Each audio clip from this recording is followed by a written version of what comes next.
Hola, yo soy Diego Valdés Castillo del grupo 5CM1 de la materia de Instrumentación y Control con el profesor Juan Carlos Telles Barrera, y a continuación les voy a presentar mi práctica 3, que se trata de un sensor de temperatura con diodo semiconductor.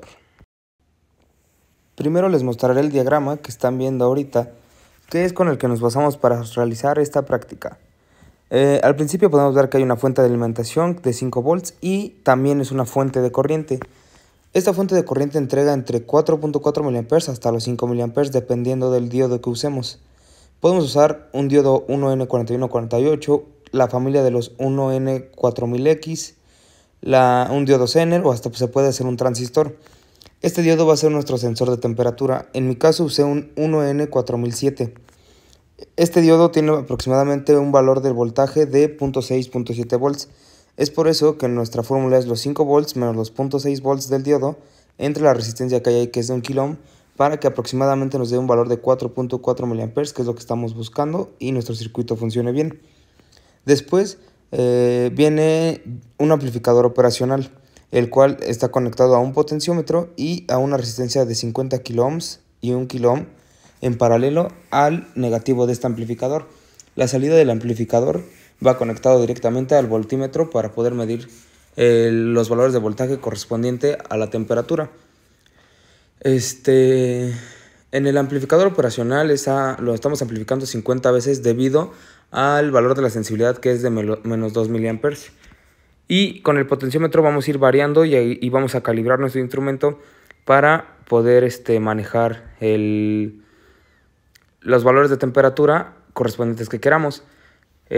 Si hoy estamos, por ejemplo, a 12 grados, le vamos a dar 1.2 volts.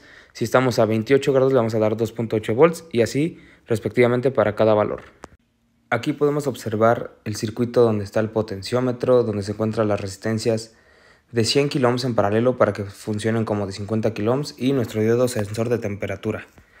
Aquí es una foto donde calibramos ya la protofísico junto con los componentes, y donde ya está calibrado nuestro instrumento. Se puede observar que estamos a 22 grados y el multímetro marca 2.19 volts, que es muy cercano a los 2.2 volts, entonces está correctamente calibrado. Bueno, y aquí está en funcionamiento nuestro instrumento. Está a temperatura ambiente, 2.2 volts por los 22 grados centígrados. Ahí empiezo a agarrar el diodo, que es nuestro sensor de temperatura, y empieza a aumentar la temperatura, por lo tanto empieza a aumentar el voltaje hasta llegar a los 3 volts y de ahí se disminuye. Y ya cuando ahí en ese momento de los 3 volts suelto el diodo semiconductor y empieza a bajar otra vez el voltaje y la temperatura del diodo. Poco a poco se va a empezar a estabilizar hasta llegar a los aproximadamente 2.2 volts, que son los 22 grados centígrados que tenemos de la temperatura ambiental. Y como podemos ver ahorita, el voltímetro está en 2.32, 2.31 y empieza a bajar hasta los 2.2 volts. Y llega un momento en que se estabiliza a como iniciamos. Bueno, y eso ha sido todo por esta práctica número 3 de la materia de Instrumentación y Control, que es un sensor de temperatura con el diodo semiconductor. Muchas gracias por ver y hasta luego.